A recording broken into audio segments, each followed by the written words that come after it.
Hello friends, welcome to my YouTube channel. आज के इस वीडियो में हम लोग physics class 12 chapter second electrostatic potential and capacitance के इक्विपोटेंशियल सरफेस टॉपिक को कवर करेंगे। तो सबसे पहले जो हम लोग का आज का जो टॉपिक है इक्विपोटेंशियल सरफेस।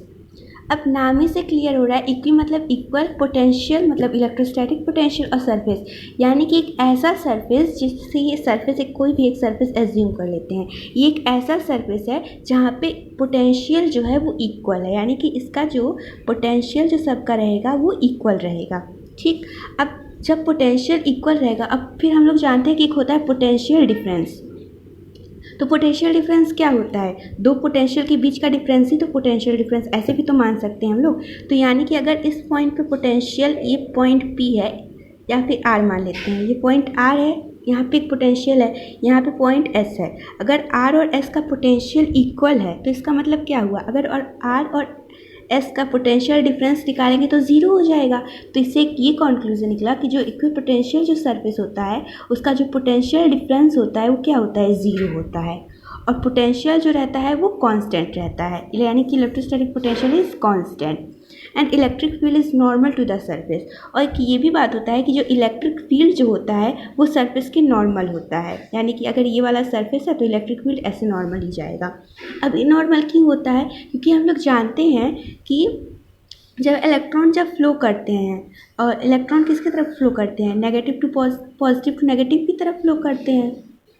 ठीक, यानी कि हायर, अगर ऐसे भी एज्यूम कर लेते हैं कि कोई भी चीज़ कहाँ से जाती है, हायर लेवल से लोअर लेवल पे जाती है। अब लोअर से हायर जाएगी तो उसके लिए मोटर की नीड होगी, लेकिन अभी हम लोग उस टॉपिक पे नहीं जा रहे हैं, अभी हम लोग को ये देखना है। तो इलेक्ट्रॉन, एक सिंपल सी बात होती है कि इलेक्ट्रॉन फ्लो क्यों करते हैं, करंट कोई भी चीज़ फ्लो क्यों करता है? जब किसी भी चीज़ में डिफरेंस होता है, जब डिफरेंस रहेगा तभी तो कोई भी चीज़ है, कोई भी बॉल एक जगह से दूसरी जगह जाएगी, जब उन दोनों के बीच में डिफरेंस रहेगा। तो बिना डिफरेंस के थोड़ी ना कोई दूसरी जगह चला जाएगा। वैसे ही यहाँ पे जो पोटेंशियल है वो सबका इक्वल है, यानी कि यहाँ पे डिफरेंस है ही नहीं कि कोई जाए। अब हम लोग को यहाँ पे इलेक्ट्रॉन को मूव कराना है, तो इलेक्ट्रॉन को मूव अगर कराएंगे तो हम लोग को यहाँ पे एनर्जी देनी पड़ेगी, तभी तो इलेक्ट्रॉन मूव करेगा। लेकिन यहाँ पे तो जो बात कही गई है कि पोटेंशियल सबका सेम है, यानी कि यहाँ पे भी वही एनर्जी है, यहाँ पे भी वही एनर्जी है। तो अगर यहाँ पे 10 वोल्ट है और यहाँ पे 8 वोल्ट है, तभी तो हम लोग इसको एनर्जी देंगे इलेक्ट्रॉन को कि इस लेवल से इस लेवल पे आ जाए। लेकिन यहाँ पे कहा गया है कि ये 8 है, ये 8 है, 8 वोल्ट है, 8 वोल्ट है, और इलेक्ट्रॉन को मूव करना है, तो कैसे एनर्जी देंगे कि मूव करे? इसीलिए ये कहा गया है कि इलेक्ट्रिक फील्ड जो रहती है वो ऐसे पैरेलल ना जाके नॉर्मल होती है। अब इलेक्ट्रिक फील्ड नॉर्मल हो गई है, यानी कि सब कुछ सही हो गया। इलेक्ट्रिक फील्ड नॉर्मल होने का बात है कि पोटेंशियल डिफरेंस जो पैरेलल है वो ज़ीरो है।